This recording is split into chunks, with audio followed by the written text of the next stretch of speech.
When the Stars Fell, a Precinct S unseen battle. They told us to file it under unexplained atmospheric phenomena, but the truth is, what fell from the sky wasn't just light, it was the beginning of a war fought in the shadows of our city. You won't find this in any official report, but I'm here to tell you what really happened when the stars fell. The fluorescent lights of the precinct buzzed with their usual weary hum, a sound Eva Rostova had come to associate with the slow grind of justice. Rain lashed against the precinct windows, blurring the neon signs of downtown Havenwood into streaks of liquid color. It was a Tuesday, indistinguishable from any other, until Captain Miller's summons crackled over the internal comms. "Rostova, my office. Now." His tone, usually gruff but measured, carried an edge of something Eva couldn't quite place: annoyance, or perhaps concern. Miller's office was a monument to bureaucratic inertia, overflowing inboxes, a perpetually stained coffee mug, and a map of the city peppered with red pins that seemed to bleed into the beige wallpaper. He gestured for Eva to take a seat, his expression grim as he pushed a thick file across his scarred oak desk. "Another one, Eva. Third this month. All vanished without a trace, no signs of struggle, no witnesses. Their apartments are untouched, cars in the driveways. It's like they just evaporated." Eva opened the file. The first report detailed the disappearance of a young software engineer, Liam Chen. His social media feeds had gone silent mid-sentence, his last message a rambling string of code that even her tech-savvy partner, Ben Carter, couldn't decipher. The second, Sarah Jenkins, a retired librarian. Her neighbors reported seeing her watering her prize-winning roses one moment, and the next, the watering can lay abandoned on the dew-kissed lawn, Sarah gone. And now, David Morales, a construction worker who'd been on his way home from a late shift. His truck was found parked perfectly at the end of his street, keys in the ignition, but David was nowhere to be found. No forced entry, no ransom notes, no suspicious activity picked up by surveillance, Miller continued, rubbing his temples. "We've canvassed every lead, run every plate, checked every known associate. It's like trying to nail jelly to a wall. The pressure's mounting, Eva.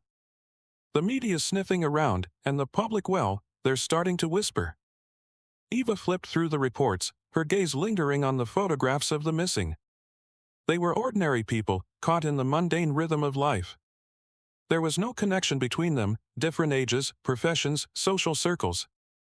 The only common thread was the sheer, baffling impossibility of their disappearances. "Any patterns in the locations, Captain?" she asked, her voice low. Miller sighed, running a hand over his thinning hair. "That's the other thing. 2 of them lived within a 5-mile radius of the old observatory on Blackwood Hill. Morales' route would have taken him past it, though his truck was found closer to the river." He tapped a pen against the file. "And then there's this." He pointed to a small, smudged printout tucked into Liam Chen's file. It was a blurry image from a citizen's dashcam, taken weeks ago, showing a fleeting, unnatural streak of light across the night sky. Our tech guys dismissed it as a satellite flare or a distant aircraft. But with these other cases, Eva felt a prickle of unease crawl up her spine. It was the kind of case that made seasoned detectives question their sanity, the kind that burrowed under your skin and stayed there. She had seen her share of grim realities in Havenwood, but this felt different. The sheer absence of evidence, the lack of any logical explanation, gnawed at her professional instincts. It felt less like a crime and more like a cosmic error. Blackwood Hill Observatory, Eva mused, her gaze drifting towards the rain-streaked window. The distant silhouette of the hill, usually a comforting landmark, seemed to loom larger, darker, in the stormy twilight. "It's been decommissioned for years." "Precisely," Miller said, leaning back in his chair. "And that's where I need you to start. See if you can find anything at all, that connects these people to that forgotten place.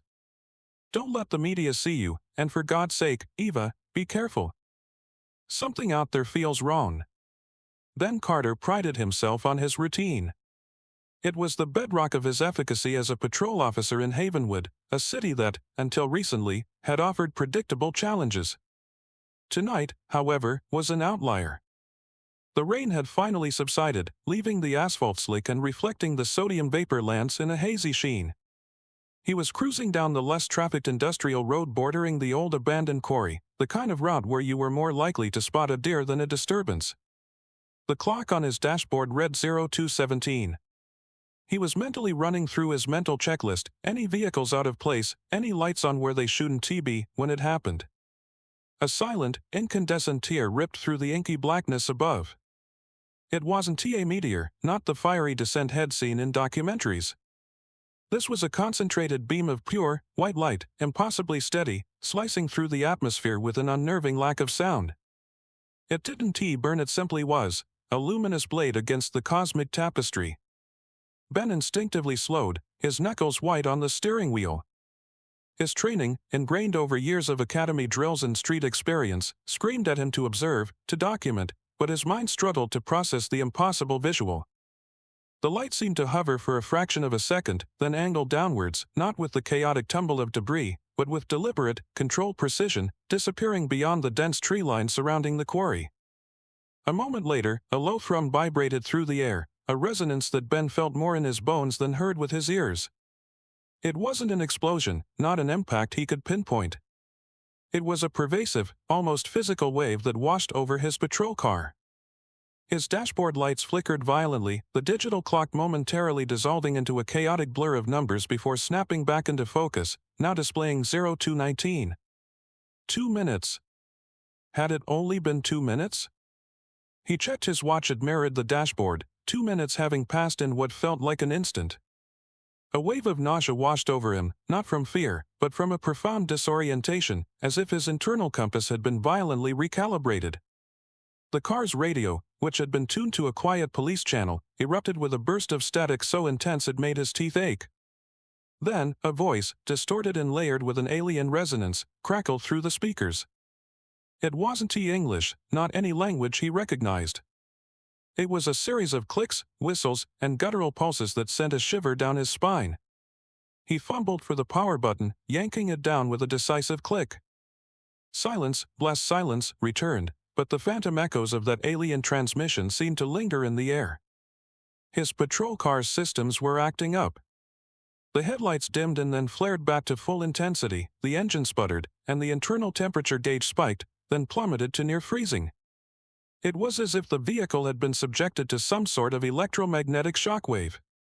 Ben, ever the professional, pulled over to the shoulder, his heart hammering against his ribs. He keyed his mic, his voice a little rougher than usual. "Dispatch, this is Unit 7. I'm experiencing some unusual system malfunctions. Experiencing power fluctuations and what sounds like interference on the comms. Requesting a status check on any aerial anomalies reported in Sector Delta 9er. The response, when it came, was crackly and distant. Unit 7, dispatch. No reports of aerial anomalies. All channels clear. Can you describe your location?" Ben's eyes scanned the dark quarry edge, the dense foliage that obscured whatever had descended. There was no smoke, no fire, no tangible evidence of impact.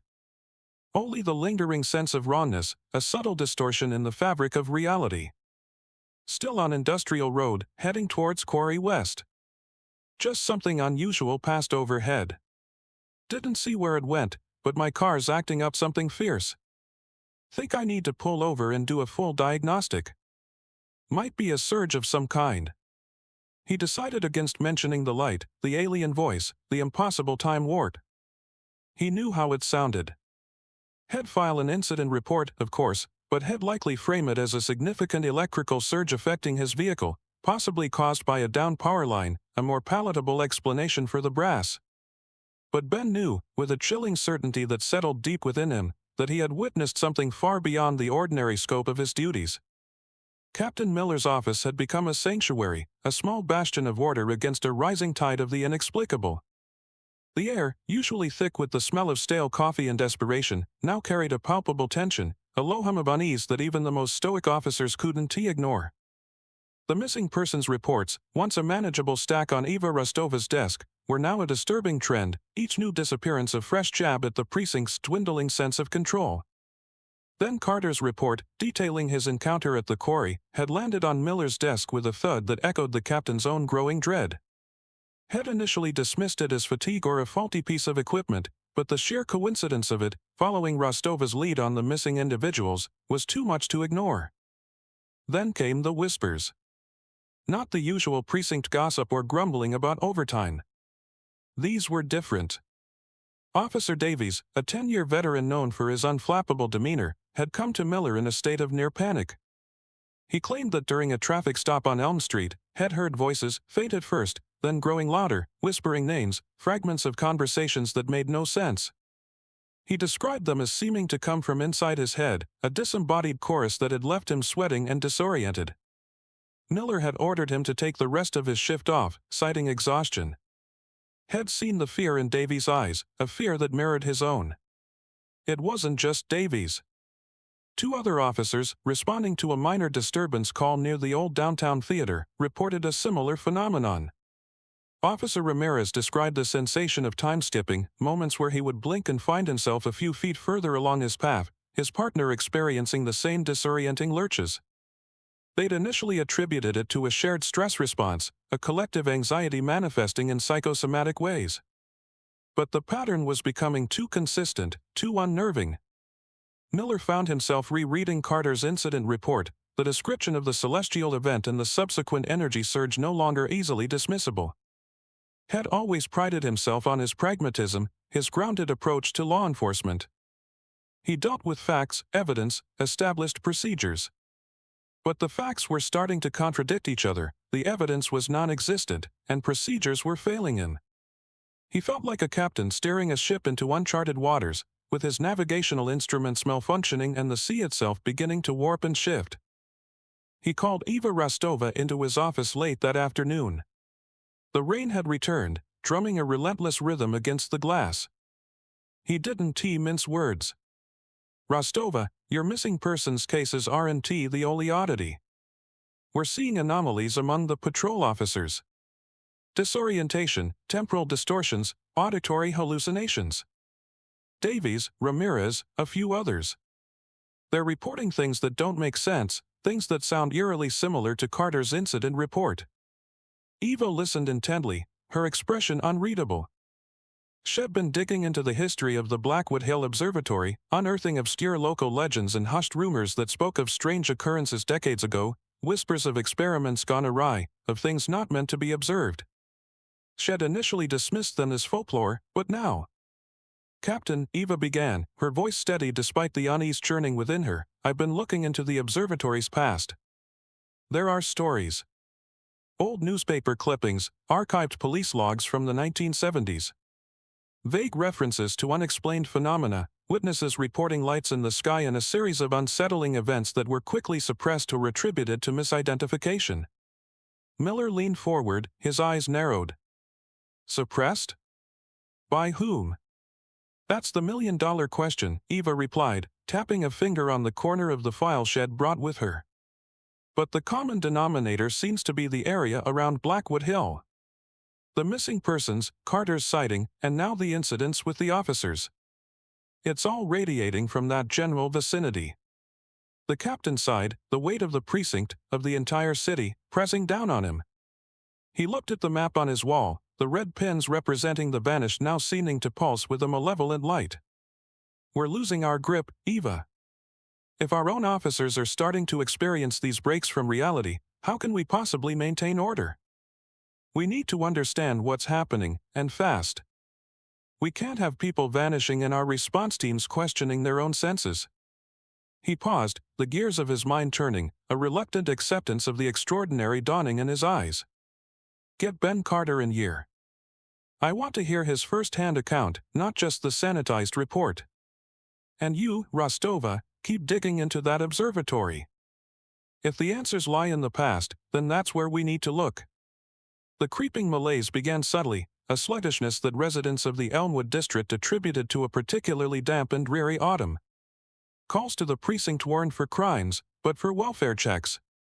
Elderly Mrs. Gable, a fixture of the neighborhood known for her sharp wit and even sharper gardening shears, was found asleep in her armchair, a half-knitted scarf in her lap, her usual morning routine abandoned. Her granddaughter reported that when roused, Mrs. Gable seemed confused, struggling to recall details from the previous day. Shed dismissed it as a minor cognitive blip, a side effect of aging. But it wasn't isolated. Across Elmwood, similar reports trickled in. People were forgetting appointments, misplacing everyday objects, experiencing prolonged periods of unresponsiveness. A young father, normally energetic and involved, was found staring blankly at a television screen for hours, his children attempting to rouse him with growing alarm. When questioned, he could barely articulate his name, his eyes vacant, as if a crucial spark had been extinguished. The common thread wasn't overt illness, it was a pervasive, uncharacteristic lethargy coupled with a creeping fog of amnesia. Detective Rostova, following up on the captain's orders to investigate the growing number of welfare checks, found herself in a neighborhood that felt eerily muted. The usual sounds of children playing, lawnmowers humming, and distant traffic seemed muffled, as if the very atmosphere had absorbed the sound. She spoke to the concerned granddaughter of Mrs. Gable, who reiterated her grandmother's confusion. "It's not just her, Detective." "My neighbor, Mr. Henderson?" He forgot had already eaten breakfast. Had started making lunch. "It's like they're all drifting." Meanwhile, the anomalous atmospheric phenomena, barely a whisper in the media and dismissed by official meteorological reports as unusual cloud formations or atmospheric electrical interference, continued. Residents in the affected areas spoke of faint, shimmering distortions in the air, particularly at dawn and dusk, like heat haze on a cold day. One report, dismissed by the responding officer as a trick of the light, described a peculiar, iridescent glow hovering over the trees at the edge of Elmwood, near where the old quarry lay. This phenomenon, like the subtle cognitive decline in the residents, seemed to avoid scientific detection, leaving experts baffled. Rostova's investigation into the observatory's archives, combined with these new reports, began to paint a disturbing picture. The historical accounts spoke of a spreading quietude, a loss of self that followed sightings of the strange lights. These weren't just isolated incidents of missing persons, they were manifestations of something far more insidious, a creeping influence that seemed to sap the will and clarity of those exposed. It wasn't a violent invasion, but a silent, insidious infestation, eroding minds and leaving behind empty husks. She shared her findings with Captain Miller, who listened with growing apprehension. "So, it's not just disappearances anymore," he stated, his voice heavy. "It's like something's draining them. Their memories, their energy." He gestured towards the window, where the sky was beginning to bruise with the approaching twilight. "And these atmospheric oddities, they're not accidents, are they?" "I don't think so, Captain," Rostova replied, her gaze fixed on the street outside, where a woman was slowly walking, her steps uncertain, her eyes unfocused. "The historical records, Carter's encounter, and what's happening in Elmwood, they're all pointing towards a common source. And it's not something we've ever encountered in standard procedure. This isn't a crime we can solve with handcuffs and evidence bags. This is something else entirely." The implications were chilling. If this outbreak continued to spread, if it affected more neighborhoods, the very fabric of their city, their society, was at risk, not from an external enemy, but from an internal erosion of consciousness. The unmarked sedan pulled up to the Havenwood PD with an air of quiet authority, a stark contrast to the storm-battered patrol cars that lined the lot. Out stepped Special Agent Jian Li, her movements precise, her gaze sharp and analytical. She wore the understated elegance of someone who understood that true power often resided in subtlety. Her arrival, unannounced and unexplained, was a ripple in the already turbulent waters of Captain Miller's precinct. Miller met her in his office, the same space that had become a hub for increasingly bizarre reports. Had received a terse call from a regional supervisor an hour prior, informing him that an agent from a certain special division would be arriving to liaise regarding the recent uptick in unusual incidents. No further explanation was given, a familiar pattern when dealing with forces operating outside his purview. "Captain Miller," Agent Lee's voice was calm, her tone professional but devoid of warmth. "Thank you for seeing me. I'm here to assess the situation. My preliminary briefing indicates a series of events that defy conventional explanation." Miller gestured to the file on his desk, a grim testament to the past few weeks. Defy conventional explanation, Agent." "We've got missing persons who've evaporated, officers experiencing auditory and visual distortions, and a neighborhood seemingly succumbing to a widespread neurological fog." And that's before we even get to the reports of impossible lights in the sky. Lee's eyes, dark and intelligent, scanned the scattered documents. She picked up Ben Carter's incident report, her fingers tracing the description of the temporal anomaly. The chronal displacement, the localized energy surge. This aligns with several other incidents we've been monitoring across disparate sectors. She didn't elaborate on these other sectors, nor did she offer any indication of what agency she represented. Her presence alone suggested a level of oversight that made Miller's own jurisdiction feel alarmingly provincial. She then turned her attention to Eva Rostova's notes on the observatory and the historical accounts. The recurring nexus point around Blackwood Hill, Lee mused, her voice almost a murmur. And the reported atmospheric refractors, the phenomena that evade standard detection. Our preliminary data suggests these are not random occurrences. They are manifestations. Manifestations of what? Miller pressed, leaning forward. We're dealing with a potential public health crisis, Agent. People are forgetting who they are. Officers are questioning their own sanity. We need answers, not cryptic pronouncements. Lee met his gaze, and for the first time, a flicker of something unreadable crossed her face. Standard investigative procedures, Captain, are designed to operate within the framework of known physical laws. What we are observing here is a divergence from those laws. The effects are not merely physical, they are ontological. The very nature of reality in certain localized zones appears to be compromised. She picked up a photograph of one of the missing persons, a young man with a hopeful smile. Our analysis indicates that the missing individuals may not be missing in the traditional sense. They may have been recalibrated. Or perhaps recontextualized within a different frame of existence. Miller felt a cold dread spread through him. He had dealt with hardened criminals, with violence, with the messy, predictable failures of human nature. But the concept of ontological compromise, of reality itself being bent and reshaped, was alien to his understanding of the world. His years of training, his decades on the force, felt utterly inadequate. They were equipped to handle crimes against people, but not against existence itself. So, what do you propose, Agent? Miller asked, his voice tight.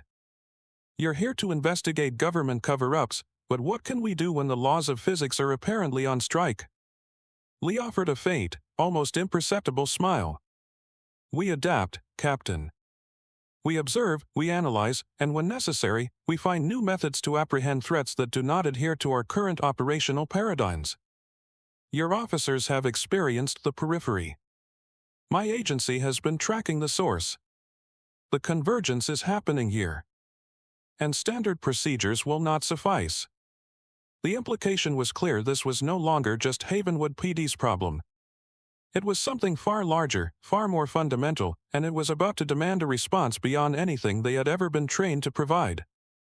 Eva Rostova and Ben Carter found themselves working outside official channels, a necessary compromise driven by the increasingly bizarre nature of their investigation.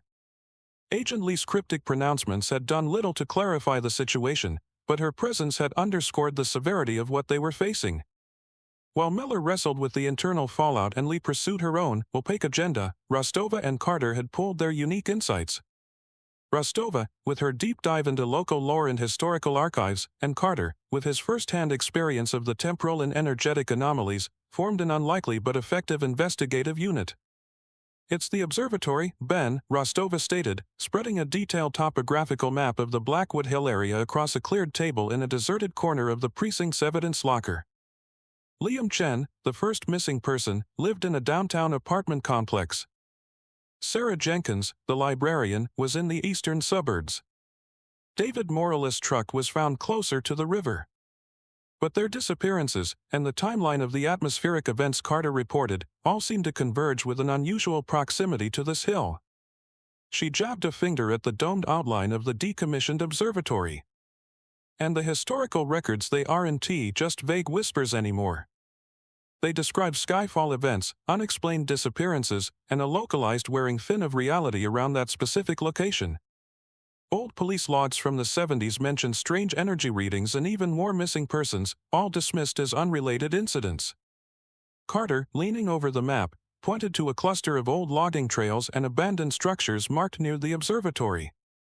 My patrol route on that Tuesday night took me past the quarry, which is just south of here. The light I saw, it didn't just fall, it angled. And the energy wave, it felt like it was emanating from somewhere uphill. If this observatory is the nexus, then the source of that light, the stars as the historical accounts called them, might be right here. He recalled the unsettling disorientation, the phantom voice, the temporal skip of 2 minutes. It wasn't just a visual anomaly, it was an environmental disruption. Agent Lee's comment about ontological compromise echoed in Rostova's mind. If reality was indeed thinning around Blackwood Hill, then the missing persons might not have simply been abducted. They could have slipped through. Or perhaps been recalibrated, as Lee had so disturbingly put it. The lethargy and memory loss in Elmwood, the temporal distortions reported by officers, these were all localized symptoms of a larger, encroaching phenomenon. The historical accounts mention a descent, Rostova continued, her voice low. Not a fiery crash, but a deliberate, almost gentle settling. Like something was coming down, not falling randomly. If that something is still active, or has left something behind, then this observatory is the logical focal point. Carter nodded, his eyes already scanning the terrain marked on the map. We'll need to approach carefully. Lee said standard procedures won't work. That suggests this isn't about finding evidence in the conventional sense. It's about understanding something that doesn't play by our roles. He remembered the unnerving silence of the industrial road, the subtle rawness that had permeated the air after the light. He suspected that the area around the observatory would be saturated with that same subtle, unsettling distortion. They decided on a clandestine approach. Under the guise of a routine, though highly irregular, late-night patrol route diversion, they would drive towards Blackwood Hill. Miller had been briefed, his tacit approval given with a weary sigh and a stark warning to maintain radio silence unless absolutely critical. They parked Carter's patrol car a few miles out, at the edge of where the asphalt gave way to unmaintained dirt tracks. The rest of the journey would be on foot, under the cloak of a moonless night. As they began their ascent, the air grew noticeably colder, the silence more profound. The usual nighttime symphony of crickets and distant fauna was absent, replaced by an unnerving stillness. A faint, almost imperceptible hum vibrated through the soles of their boots, growing stronger with every step. The further they climbed, the more the familiar world seemed to recede, replaced by a growing sense of displacement, as if the very ground beneath them was subtly shifting its orientation.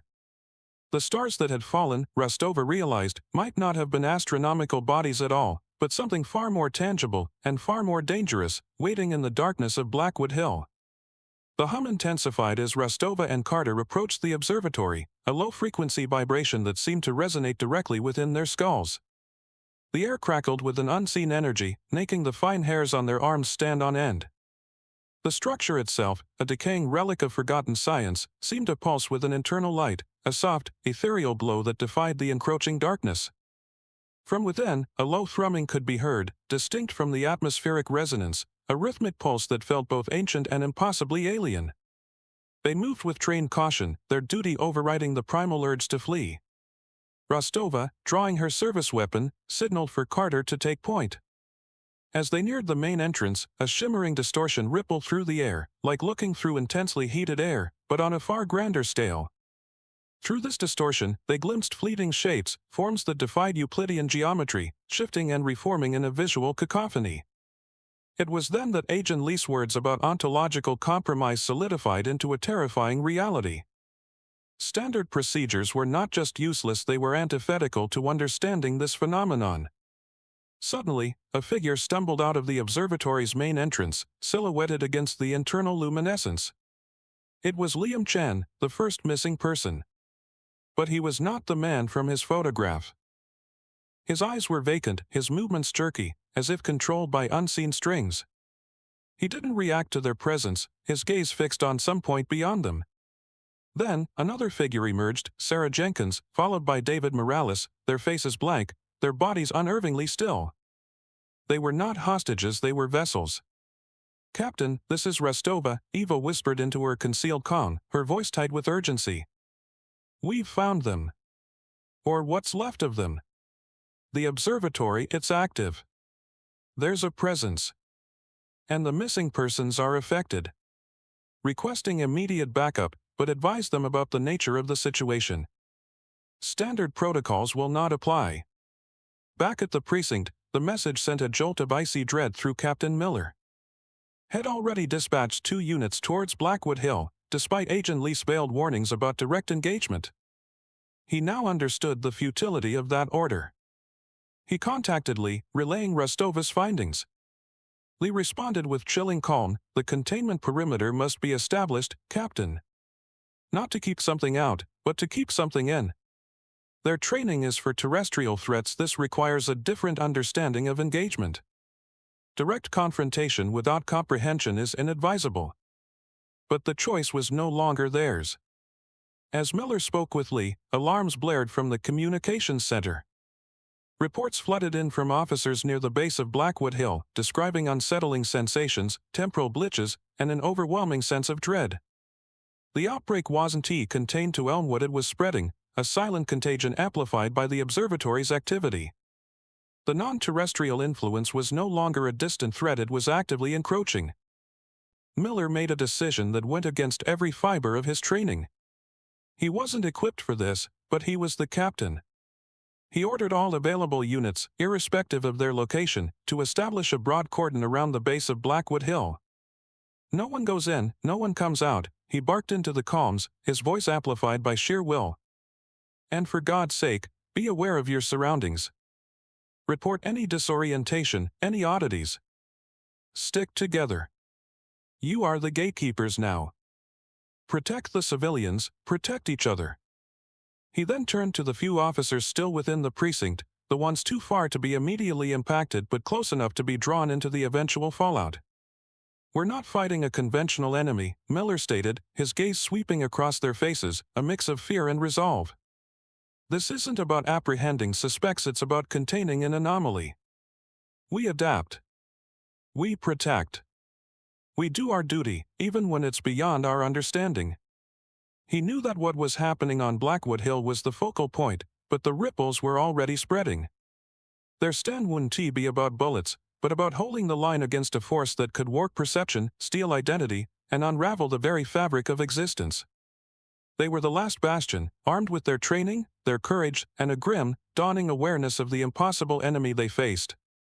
The silence that followed the cataclysm on Blackwood Hill was more profound than any siren's wail or officer's shouted command. The hum that had permeated the air, the disorienting waves of energy, the unnerving stillness that had gripped the precinct and the surrounding districts, it all receded, as if a cosmic tide had finally turned. Agent Lee, a spectral presence throughout the ordeal, had been instrumental in the final moments, her cryptic directives and the deployment of unfamiliar, energy-dampening devices from her unmarked vehicles seemingly neutralizing the source of the anomaly within the observatory. The shimmering distortions in reality had snapped shut, and the vacant-eyed individuals, including the missing persons, had collapsed, seemingly returning to their former selves, albeit profoundly disoriented and with gaps in their memories that no therapy could fully bridge. Captain Miller, his uniform rumpled and his face etched with exhaustion, stood at the edge of the cordon, now a perimeter of flashing blue and red lights reflecting off the rain-slicked, deserted access road to Blackwood Hill. The observatory itself was shrouded in an unnerving normalcy, the internal glow extinguished, its decaying structure now merely an abandoned building once more. Yet, the air still felt different. Thinner. Charged with a latent potential that sent a shiver down his spine. Lee had explained, in her detached way, that the reckoning had been a containment, not a destruction. Whatever had descended, whatever had momentarily fractured Havenwood's reality, had been repelled, or at least rendered dormant, for now. Eva Rostova, her hand still gripping the service weapon shed instinctively drawn, surveyed the scene. The missing persons were being treated by emergency medical personnel, their bewildered accounts of fractured memories and unsettling dreams being catalogued with a professionalism that masked the utter inadequacy of their language to describe what had transpired. Ben Carter, his own temporal displacement seemingly resolved, was debriefing with other officers, his report a mixture of procedural observations and the unsettling reality of his experience. He looked older, somehow, his youthful enthusiasm replaced by a grim understanding. Agent Lee, having overseen the final stages of containment, met Miller by his cruiser. Her demeanor remained coolly professional, but there was a hint of something akin to weariness in her eyes. The immediate threat has been neutralized, Captain. The localized reality fissure has been sealed. The individuals affected will require extensive psychological evaluation, but their cognitive functions appear to have stabilized. She paused, her gaze sweeping towards the now silent observatory. However, this was not an isolated event. My agency has recorded similar atmospheric and temporal disturbances globally.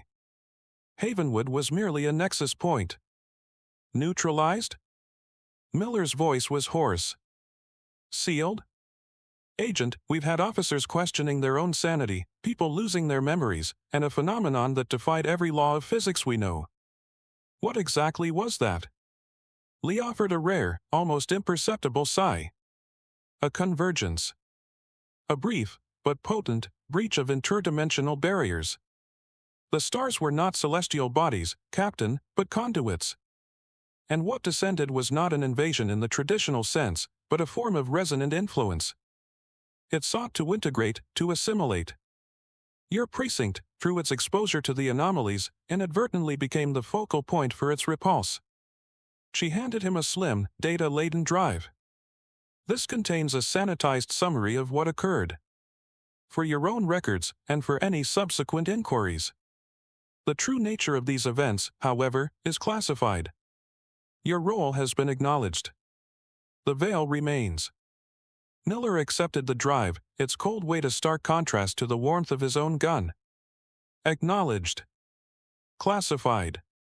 These were the words of bureaucracy, inadequate to describe the existential terror they had faced. The precinct was left with a secret that could never be officially recorded, a truth too profound and too terrifying for public consumption.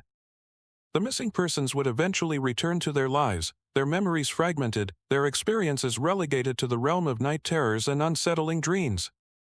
The officers would carry the echoes of disembodied voices in temporal skips, a silent burden that would forever alter their perception of reality. As the first rays of dawn broke over Havenwood, casting a pale, fragile light on the shaken city, Captain Miller knew that their duty had fundamentally changed. They were no longer just law enforcement, they were the frontline defense against threats that existed beyond the scope of human understanding. The official reports would be carefully crafted, the incidents relegated to the realm of mass hysteria or unexplained electrical surges. But in the quiet corridors of the Havenwood PD, a new, unacknowledged chapter had begun. They were the custodians of a dangerous truth, bound by their code of duty to protect a public that would never know how close it had come to unraveling, preparing for a future that demanded a vigilance far beyond the ordinary. They stood as the gatekeepers, guardians against the unknown that lurked just beyond the edges of our understanding. In the quiet aftermath, the true cost of their duty isn't measured in commendations, but in the chilling knowledge of what can truly vanish, leaving only whispers and a fractured record. For them, the oath to protect extends beyond the scene, into the realm of the utterly, terrifyingly, unfathomable. Thank you for joining us on this journey into the shadowed corners of reality here on Dusty Whisper. As our officers grapple with the weight of their secrets, it leaves us to wonder if you were faced with a truth that shattered everything you knew, would you choose the safety of ignorance or the burden of knowing? Until next time, keep your senses sharp. The echoes of what fell from the sky still resonate, and the stars, they say, are always watching.